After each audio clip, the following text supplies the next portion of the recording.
Hello friends, subscribe my YouTube channel, bell icon click করুন নতুন video পাওয়ার জন্য।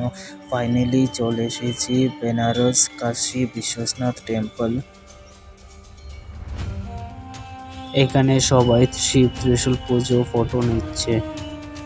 সবাইকে বলে রাখি ভিতরে ক্যামেরা মোবাইল এলাও নেই। আমি কিছু মুহূর্তের জন্য ভিডিও বানিয়েছি, চলুন তাহলে দেখা যাক।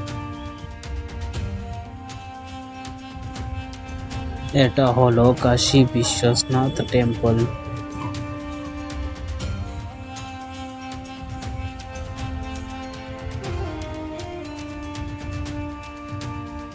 এটা হলো কাশী বিশ্বনাথ শিব মন্দির।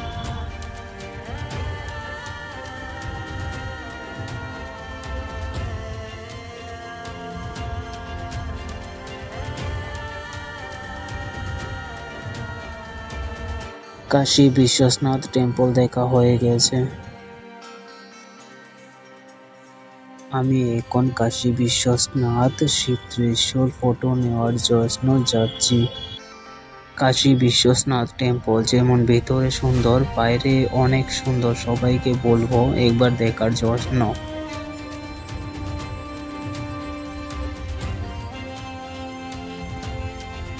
চলুন তাহলে এখন যাব বেনারস গঙ্গা ঘাট।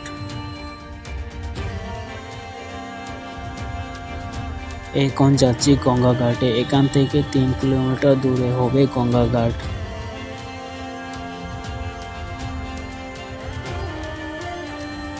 এটা কাশী বিশ্বনাথ প্রথম দ্বার। যখন মোদি যোগীনাথ আসে তখনই ওপেন করা হয় ওদের পূজা করবার জন্য।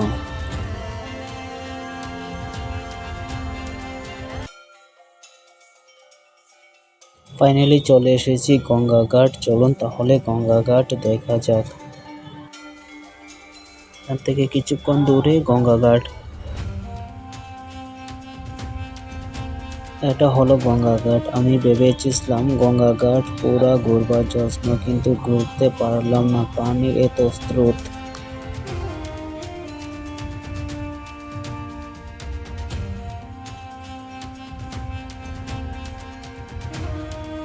দেখুন, এটা বেনারস গঙ্গা, দেখতে এত সুন্দর।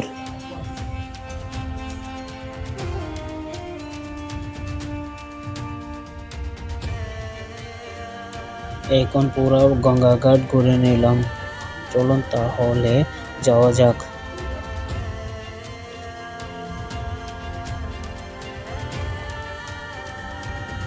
এখানে হচ্ছে হনুমান পূজা।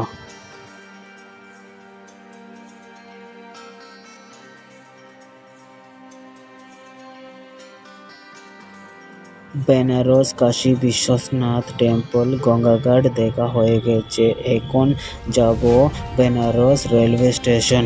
এটা হলো Benaras railway station.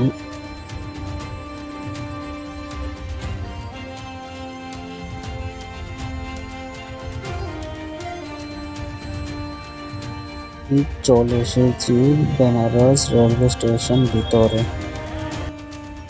Hello friends, subscribe my YouTube channel, bell icon click করুন নতুন নতুন ভিডিও পাওয়ার জন্য।